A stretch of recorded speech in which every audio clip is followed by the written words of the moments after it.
So good afternoon, everyone. My name is Amanda Burns. We'll just start with a couple of introductions, but just so you know you're in the right place, we're here for the Counseling and Psychological Services webinar, or CAPS for short. So I'm Amanda Burns. I use she and her pronouns. I'm a clinical social worker, and I've been at CAPS for about 15 years. So I'll let my colleague introduce herself. Hello, everyone. My name is Trunya Tu. I'm use she, her pronouns. I'm a postdoctoral fellow here, and I've been here for a year. And we are really happy to be here with you. So I will share the presentation and get us started.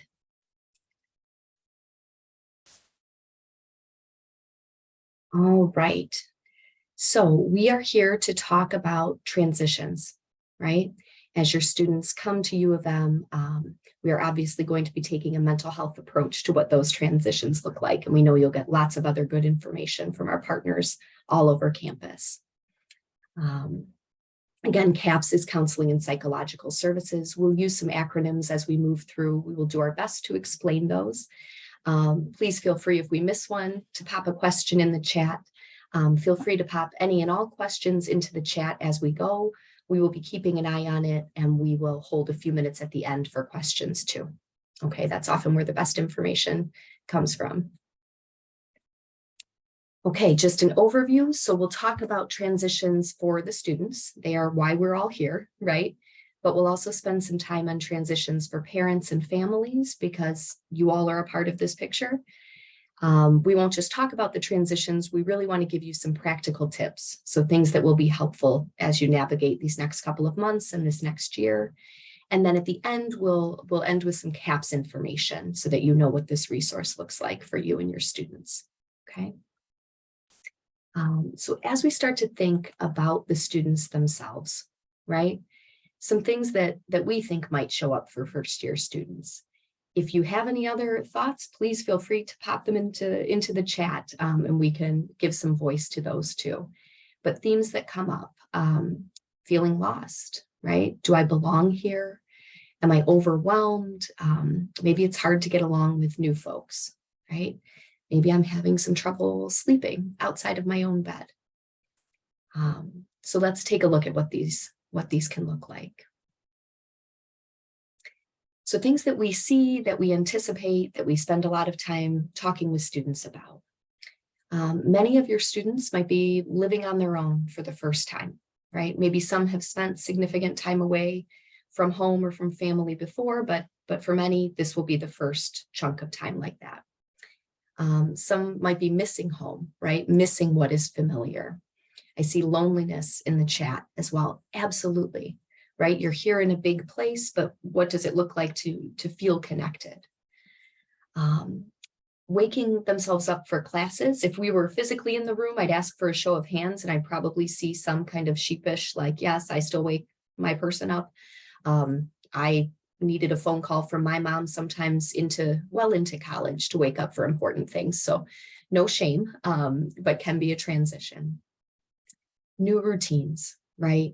Your student might be getting used to, when do I eat, right? What do I do to get ready for the day on my own? How do I structure my time in a way that works for me? Some folks might have shared a room growing up, but many will have a roommate for the first time, right? And it could be a roommate who's very different from them, maybe in terms of identity, where they're from, what they're like, what they're into, right? So how do we make connections? How do we get along with people who are new to us? And there can be some anxiety that shows up, right? I think often tied to that loneliness piece. I really want to connect, and how do I go about doing that? And again, diverse backgrounds, right? We have students from all over the world, all over the country, all over the range of identity and experience.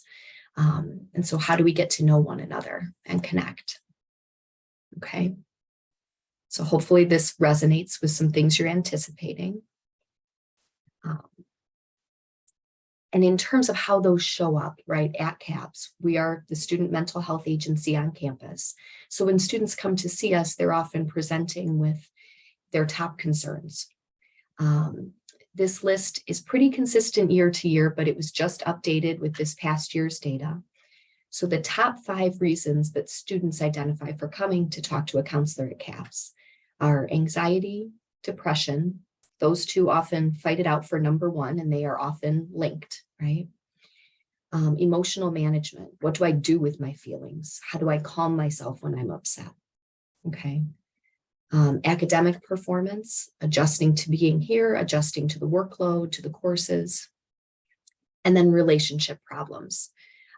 Sometimes number 5 is eating concerns, right? Again, adjustment to what does eating look like? How do I take care of myself in this place?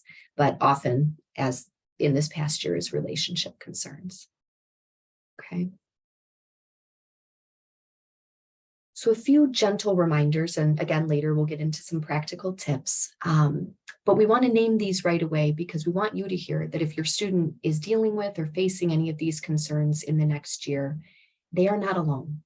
And we really want you to feel comfortable validating that these are normal experiences and that lots of other students are going through the same thing. Okay. But again, we're not just going to leave you with that. We're going to really talk through some ways to help. And yes, for the questions in the Q&A, yes, this will be recorded and will be posted online. So comes to our tips. Our first tip is to encourage students to try and connect with others to make friends. There are a lot of events held on campus that aim to increase student connection. This year, there will be some events that held in person and some that will also potentially maintain in virtual. Some of them might include like festival and some other events, which would occur during the first few weeks of school to provide opportunities to engage and connect with all of the student organization on campus. It's a great way to get involved in a particular passion area, meet new people, and also try something new. We also have ways for students to get involved at CAPS, including Student Advisory Board, CAPS in Action. You can also see our website for more of that information. Wolverine Support Network is another student group focused on mental health that is also advised by CAPS. Additional, I guess, tips to encourage students to keep in mind also include like branching out from family, friend circle, for example, for being the first one to say hello, being flexible and adjusting schedules when possible, and to consider joining a club and organization. A helpful starting point to consider is trying to connect with others who have shared values and interests, such as like some music, athletic intramural sports, volunteering, or some of those career interests. The second tip, yes, thank you, is reaching out for support and knowing that we're all in this together, that your student is part of a campus community of others with similar stressors and concerns and joy and successes.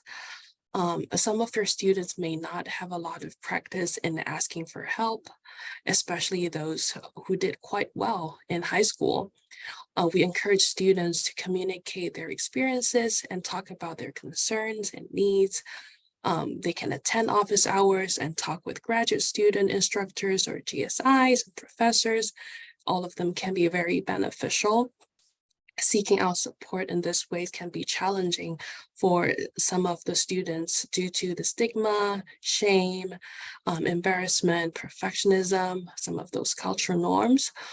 While these concerns are real and need to be validated and normalized, frame asking for help as a sign of success and not weakness, because resources are available and other students access them regularly. Professors and GSIs can also help, but they can't help students if they do not know what help is needed. So for students looking for tips on how to talk to a professor, we also have a video on this topic, which will be showed at the later part of this presentation. And next slide, please. So getting support can look like a lot of the different things, and sometimes students may need support for their own mental health, or they might be concerned about a friend's mental health. And it's important to know what research shows students will often first turn to each other or other non-professional sources of support for help. But there are times when additional support can be helpful. So knowing the available resources is important. So with this in mind, give permission and encouragement for students to reach out to friends, resident advisors, academic advisors, and us, CAPS counselors. And keep in mind that we do have a variety of services provided here, which also will be talked about later in this presentation. Students can actually schedule initial consultation online through our website. They can also keep in mind our counselor on duty service, which is our crisis service that allows students to see a counselor the same day they call or come in to help navigate a self-identified crisis. We also have an after-hours service, which is another crisis service that connects students directly with a mental health professional in Michigan via phone call after our normal business hours. And as mentioned before, given that students often first turn to each other for help, it is important to know that these great peer support options here. We have a great peer counseling service, which allows students to talk one-on-one with a trained peer about their concerns. Like I mentioned earlier, the Wolverine Support Network is also another great peer-led peer support option that is overseen by CAPS, which offers a group support experience rather than just one-on-one interaction. And our next tip will just go over additional ways to support general mental health well-being. Yes. And the fourth tip is just for students to be creative and proactive about taking care of their mental health. CAPS created Go Blue, a new student's guide to surviving and thriving at UM mental health tips online, which includes numerous suggestions for students at their transition to UM. Topics include money, time management, making friends, living with roommates, sleep, eating, which also include information about our multidisciplinary eating disorder treatment team, feeling lost, overwhelmed, managing conflict among others, like feeling loneliness. It's an excellent resource, and we encourage you all just to check it out. It can be found at this link on our slide. Again, the whole thing will be online. We also encourage use of our app and online resources. They are all free and designed to support student mental health, which includes breathing exercises, tips on sleep, managing mood, and etc.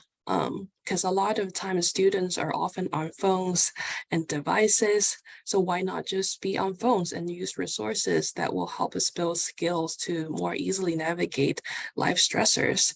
And these things can be added to their toolbox of their daily life. So yes. Our last general tip is just to remember the basics. Taking time for adjusting is important to establishing a sense of belongingness and groundedness. With everything students are asked to do, it can be easy to lose sight of the most fundamental elements of wellness, such as getting enough sleep, maintaining a balanced diet, taking time for exercise, and having fun connecting with others. Many of these things fall under the umbrella of self-care, because everyone who comes to Michigan is highly academically driven, but academic success isn't possible without the proper form of self-care. It is also important to remember that part of being the leaders and best, which is a mantra from the UM Spite song, is doing what we can to be at our best. And now we'll just transition into talking about adjustment that parents may encounter as well.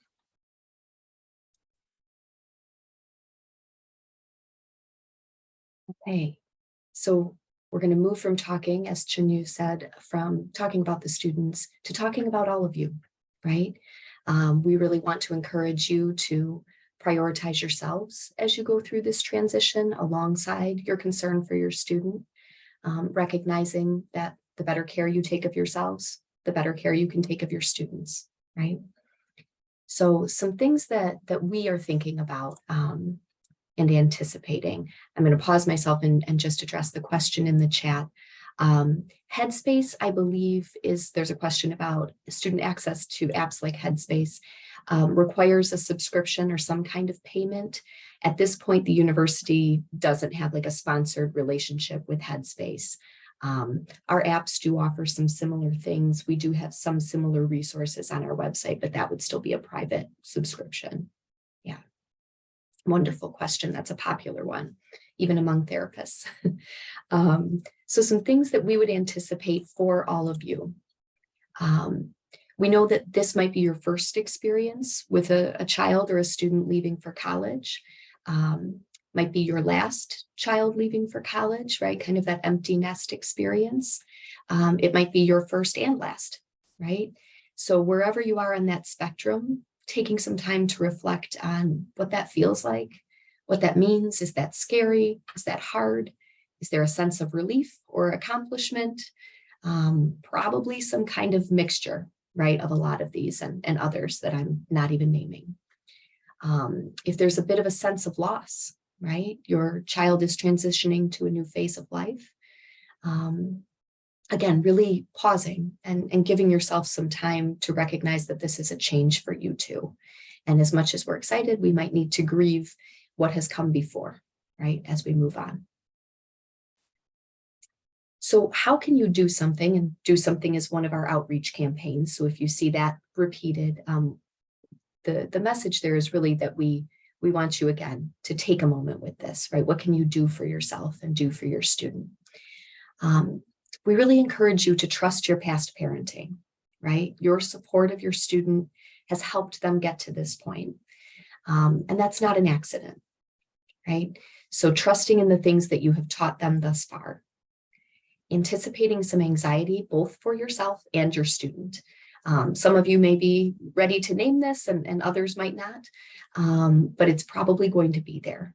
So validating their feelings if they come to you with some nervousness, allowing for open communication. They might have good days, hard days, easy moments, hard moments, really being there to receive whatever that looks like, okay?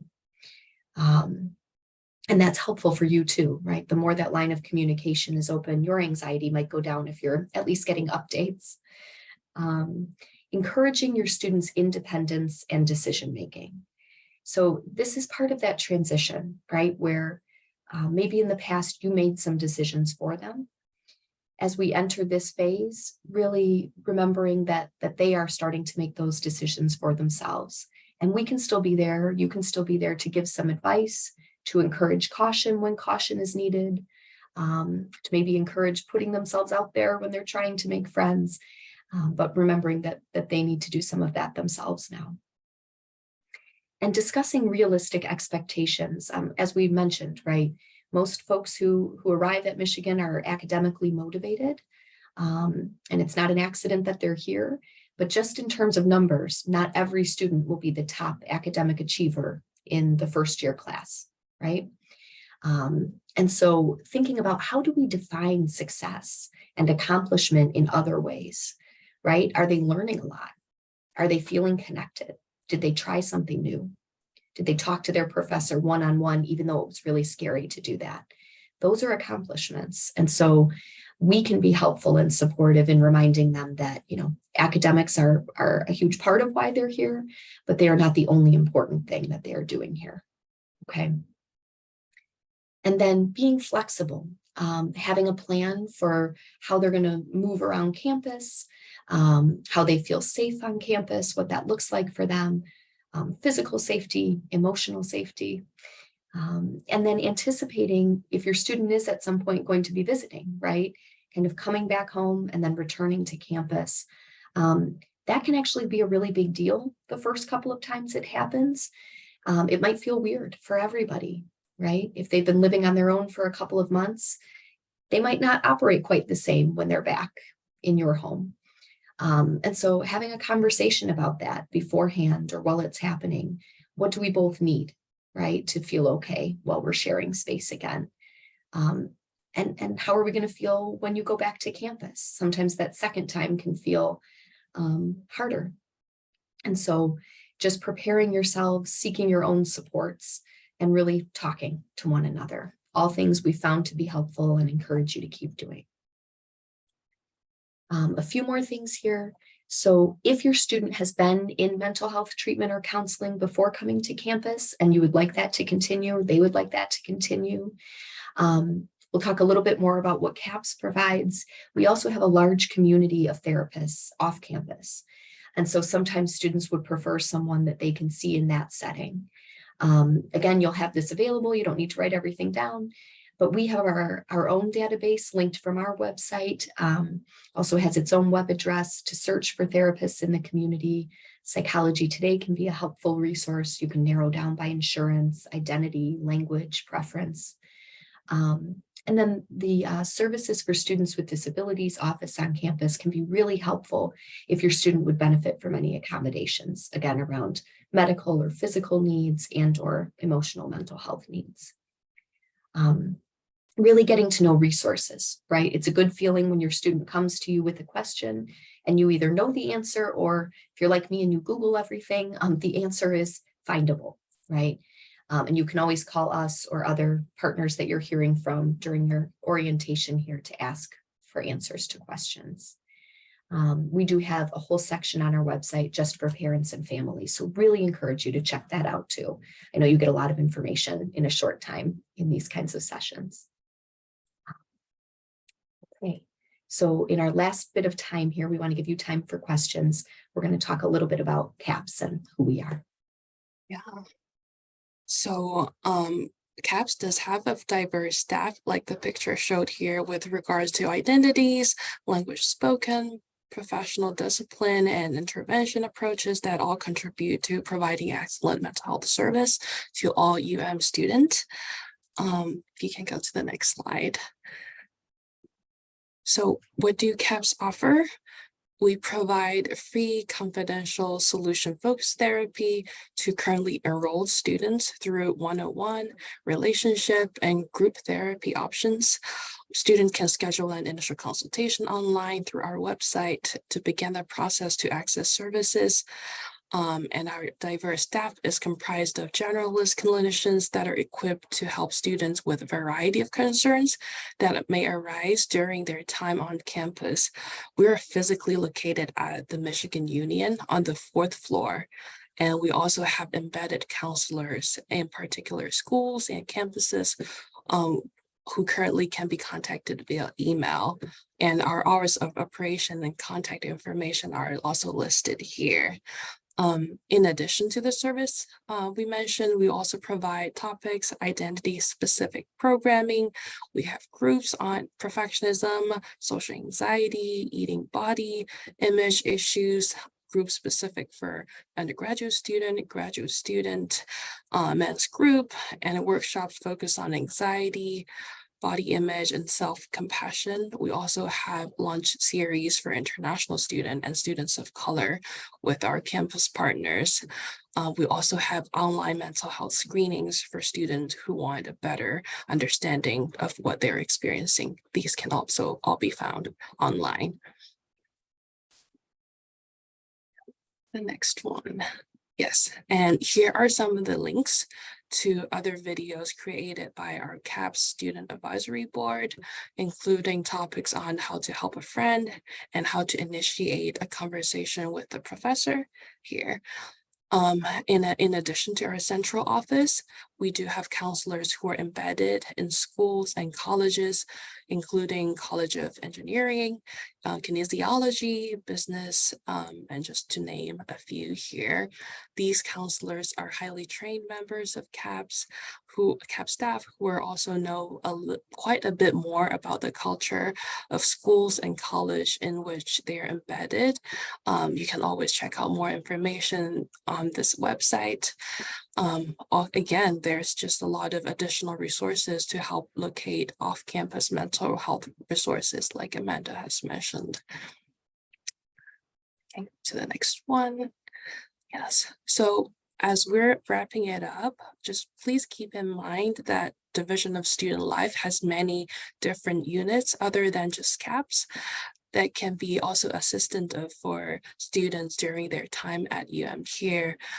For example, the University Health Service or UHS is where a student can schedule a doctor's visit.